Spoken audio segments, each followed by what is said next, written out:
Bismillahirrahmanirrahim. Assalamualaikum warahmatullahi wabarakatuh. Alhamdulillahirabbil alamin. Puji dan syukur marilah kita panjatkan kehadirat Allah Subhanahu wa taala sehingga kita dapat berkumpul secara virtual untuk melanjutkan perkuliahan dengan materi strategi menyederhanakan masalah. Baik, teman-teman para mahasiswa jurusan PGMI UIN Sunan Gunung Jati Bandung, pada kesempatan kali ini saya akan sedikit membahas mengenai strategi dari menyederhanakan masalah. Nah, sebenarnya strategi ini sudah sering kalian temukan ketika dalam proses pembelajaran matematika. Dan untuk lebih jelasnya, saya akan coba menggunakan slide PowerPoint. Mohon izin sebentar. Baik, sudah muncul. Strategi pemecahan masalah dengan menggunakan atau dengan menyederhanakan masalah, yaitu strategi yang digunakan dalam menyelesaikan masalah matematika dengan mencobakan pada masalah yang lebih sederhana. Jadi, ketika ada suatu masalah yang kompleks, tidak langsung diselesaikan begitu saja, tapi kita selesaikan dari masalah yang sederhana terlebih dahulu atau yang eee, sedikit masalahnya atau masalah tersebut yang tadinya besar, kita rubah dulu menjadi masalah yang kecil. Ini pasti masih kebingungan, tapi nanti teman-teman ketika masuk ke soal, oh ini maksudnya, akan jauh lebih paham ketika nanti sudah masuk ke soal. Tapi pada intinya, masalah tersebut itu masalah yang besar, tapi tidak langsung diselesaikan ketika masalah tersebut masih besar. Tapi disederhanakan terlebih dahulu, atau masalah tersebut diselesaikan dengan masalah yang mirip atau serupa, tapi yang sederhana. Jadi tidak langsung ke masalah yang besar dulu, dari hal-hal yang kecil dulu, sebelum nanti bertemu dengan masalah yang besar. Kemudian setelah didapatkan solusi atau berupa pola dari masalah yang sederhana, kalian dapat menyelesaikan masalah yang rumit tersebut. Nah, tadi yang saya sampaikan bahwa mungkin saja dalam penyelesaiannya kita menyelesaikan masalah yang mudah dulu, tapi serupa. Serupa dengan karakter masalah yang besar tersebut. Sehingga masalah yang besar itu mirip dengan masalah yang sederhana itu, nanti telah ditemukan polanya, baru selesaikan tuh masalah yang besar. Atau masalah yang besar tersebut dibuat disederhanakan, sebelum nanti diselesaikan dengan masalah yang besar tersebut. Nah, untuk lebih jelasnya, kita akan coba masuk ke contoh soal. Nah, ini lihat, perhatikan. Tentukan angka satuan dari 3 × 777. Ini masalah yang besar, ya kan? Untuk dipahaminya, oke, memahami masalah, kita bisa memahami bahwa 3 × 777 itu adalah bilangan 3 yang dipangkatkan oleh 777. Ini yang dipahami. Ini masalah yang besar, belum kita sederhanakan. Perkalian bilangan 3 dengan dirinya sendiri sebanyak 777. Nah, ini yang dipahami dari soal tersebut. Jadi, 3 dipangkatkan dengan 777, atau kita bisa bilang juga perkalian 3 yang dikalikan dengan dirinya sendiri sebanyak 777. Apakah kita akan kerepotan kalau menghitungnya secara manual? Ya kan? Ini yang ditanyakannya, berapa angka satuan dari 3 pangkat 777. Membacanya juga cukup sulit ya. Berapa angka satuan? Berarti angka satuan bilangan terakhirnya. Nah, untuk mendapatkan hasilnya mau pakai cara manual boleh. Tapi kita akan mengkalikan, lihat sebanyak apa?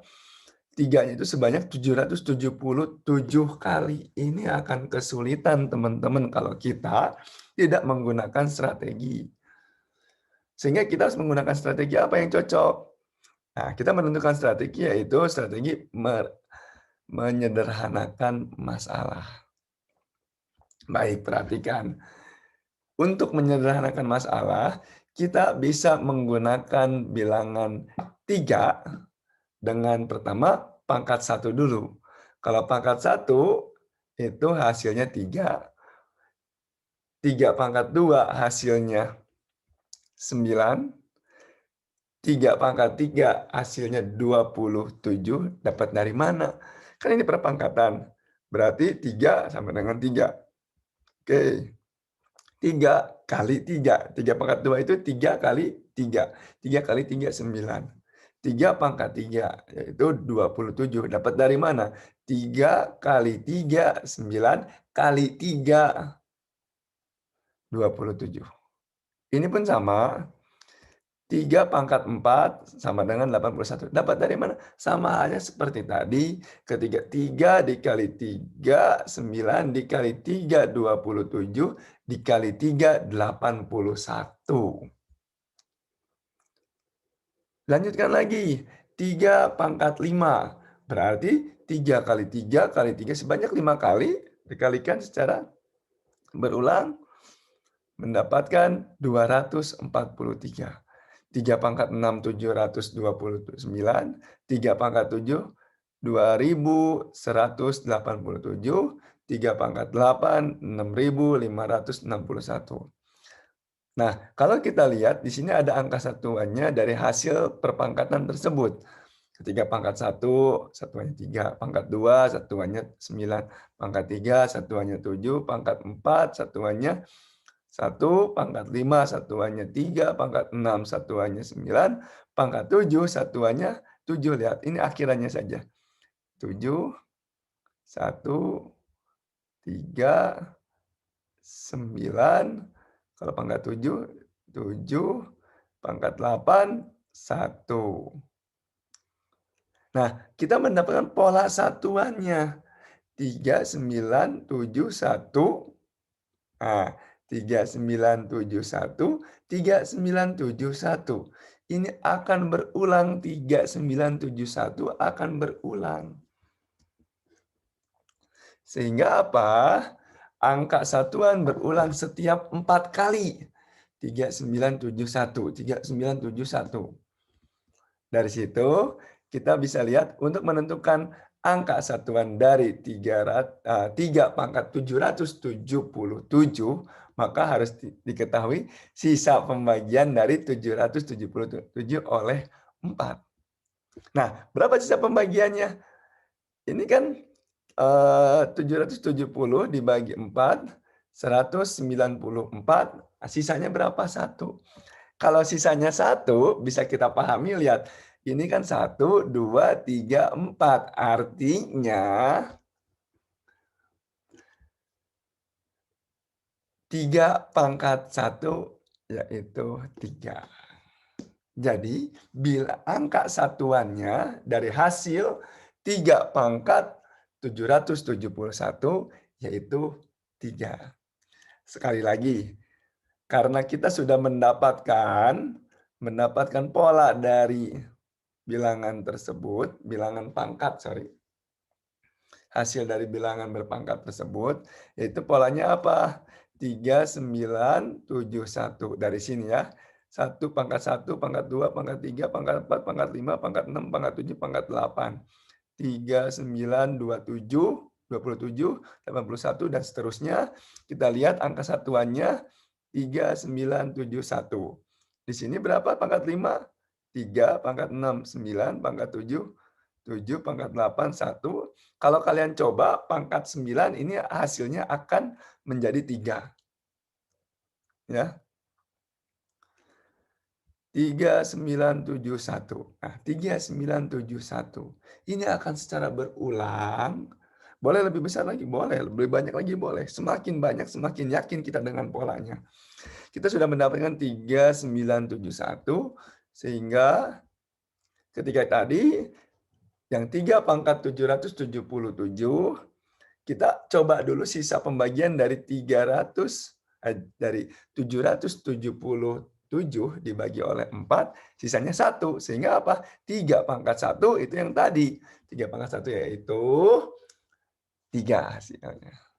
Sehingga angka satuannya itu adalah 3.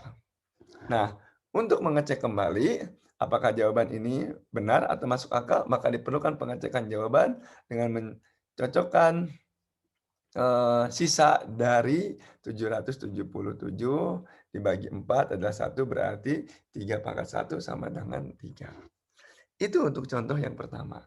Nah, perhatikan teman-teman, seperti dari pengertian tadi bahwa apa, kita tidak langsung mengerjakan 3 pangkat 777. Tapi kita gunakan yang sederhana dulu. Yang paling mudah dulu, masalah yang paling kecil dulu. 3 pangkat 1, 3 pangkat 2, 3 pangkat 3, 3 pangkat 4, dan seterusnya. Sehingga kita mendapatkan pola dari masalah yang sederhana tadi, yang kecil tadi. Baru kita generalisasikan ke masalah yang besar atau pola yang ke soalnya, yaitu 3 pangkat 777. Nah, kalau sudah begitu kita bisa mudah mendapatkan jawabannya. Bisa dipahami sampai sini? Oke, kalau begitu kita akan lanjutkan ke masalah yang kedua. Nah, ini contoh soal yang kedua. Berapa jumlah bilangan-bilangan berikut ini? 1 ditambah 3 ditambah 5 ditambah titik, titik, titik, ditambah 195 ditambah 197 ditambah 199. Ini kalau dihitung secara manual pasti panjang. 1 tambah 3, 4 tambah 5, 9 tambah 7, jadi 16, tambah lagi 9 gitu kan, 25, tambah lagi 11, 36, dan seterusnya. Ini sampai 199 lama. Jadi bagaimana siasatnya atau strateginya dalam menyelesaikan masalah tersebut? Ya menggunakan strategi pemecahan masalah. Nah, strateginya yang apa? Kita akan coba. Pertama harus memahami masalah dulu. Apa yang kita pahami? Bilangan tersebut adalah bilangan ganjil 1 sampai 999. Iya, ini lihat, kita bisa lihat 1, 3, 5. Oh, berarti kesananya 7, 9, 11, dan seterusnya. Sampai di akhir pun ini lihat 195, 197, ini masih ganjil juga. Sehingga kita memahami bahwa bilangan tersebut adalah bilangan ganjil 1 sampai 199. Yang ditanyakan apa? Berapa jumlah bilangan ganjil 1 sampai 199? Ketika semuanya dijumlahkan. Kalau dihitung secara manual lama, tadi sudah disampaikan, sehingga langkah kedua itu menentukan strategi. Strategi apa yang cocok? Strategi dengan menyederhanakan masalah. Caranya gimana? Perhatikan. Ketika awalnya kita menggunakan 1 tambah 3 itu 4, 1 tambah 3 tambah 5, 9. Tadi saya sudah menyebutkan juga 1 tambah 3 tambah 5 tambah 7 sama dengan 16. 1 tambah 3 tambah 5 tambah 7 tambah 9 sama dengan 25. Dan kalau kita mau semakin banyak, boleh. Tapi kita harus mencari pola dari masalah yang sederhana ini. Cukup saja kita mencontohkan beberapa bilangan, penjumlahan dari bilangan ganjil yang masih sederhana, yang masih kecil-kecil angkanya, sebelum nanti ke seratusan. Tadi kan sampai 199. Kebayang panjangnya seperti apa, ya kan? Nah, dilihat dari pola jawaban di atas, makanya tadi dari masalah yang sederhana ini, kita lihat polanya dari hasil ya. Dari hasil kita lihat polanya. Disederhanakan dulu masalahnya dari masalah yang sederhana. Masalah yang tadi panjang kan 1 tambah 3 tambah 5 tambah titik-titik tambah 195, 190 berapa? 197, 199. Wow, angkanya terlalu besar. Disederhanakan saja, dicoba dihitung yang kecil-kecil dulu. Ya kan? Bilangannya yang masih kecil-kecil. Kita mendapatkan pola. Jumlah bilangan yang dihasilkan adalah bilangan kuadrat dan merupakan bilangan kuadrat dari banyaknya anggota yang dijumlahkan.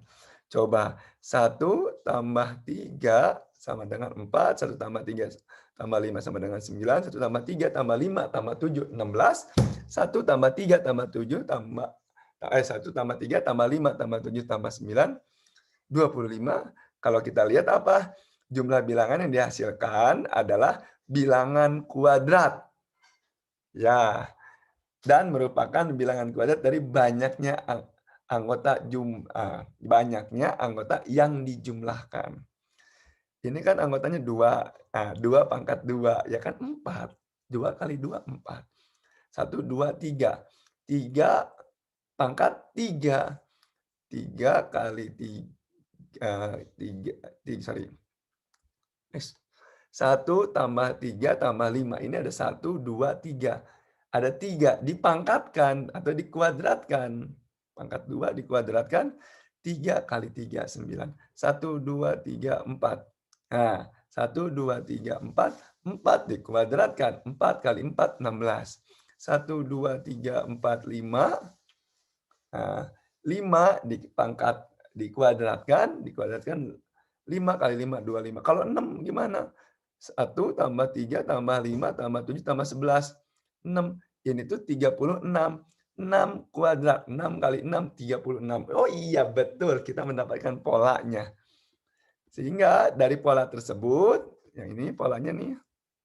Ini kan dari hasil ya. 2 ini sesuai. 1, 2.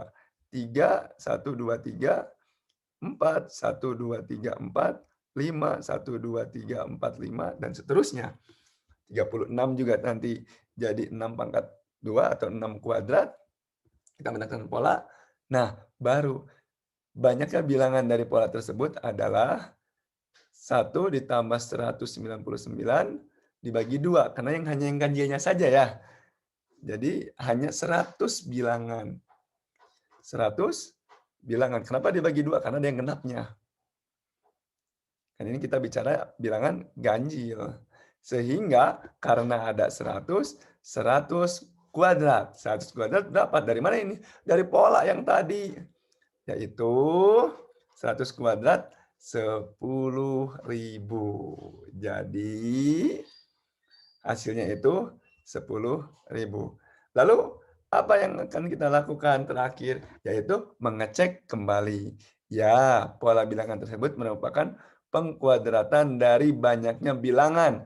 Sehingga jumlah bilangan ganjil 1 sampai 999 berjumlah 100 bilangan. Maka 1 ditambah 3 ditambah 5 ditambah titik-titik ditambah 195 ditambah 197 ditambah 199 sama dengan 100 kuadrat sama dengan 10.000. Sekali lagi, teman-teman, dalam menyelesaikan masalah dari menyederhanakan masalah ini, ketika ada masalah yang besar, tidak langsung kita kerjakan, atau masalah utama tidak langsung kita kerjakan, tapi kita cari masalah yang lebih sederhana terlebih dahulu, yang paling kecil dulu, dari angka yang paling kecil dulu, dengan dengan karakter yang sama, dengan model yang sama. Setelah kita mendapatkan beberapa masalah tersebut yang sederhana, lalu kita mendapatkan polanya, baru kita selesaikan masalah tersebut dari masalah yang sederhana itu dengan polanya yang sama, sehingga kita bisa menyelesaikan masalah tersebut dengan benar. Nah, sampai di sini teman-teman, apa yang saya sampaikan semoga dapat membantu, dan kurang lebihnya saya mohon maaf. Nanti kita akan lanjutkan dalam pembahasan pada Zoom meeting yang akan disampaikan oleh setiap kelasnya itu oleh kelompok kedua ya, pembahasan mengenai menyederhanakan masalah. Sekian yang dapat saya sampaikan. Sekali lagi, saya mohon maaf. Semoga dapat dipahami. Wallahu muwaffiq ila aqwamit thoriq. Billahi taufiq wal hidayah. Fastabiqul khairat. Assalamualaikum warahmatullahi wabarakatuh.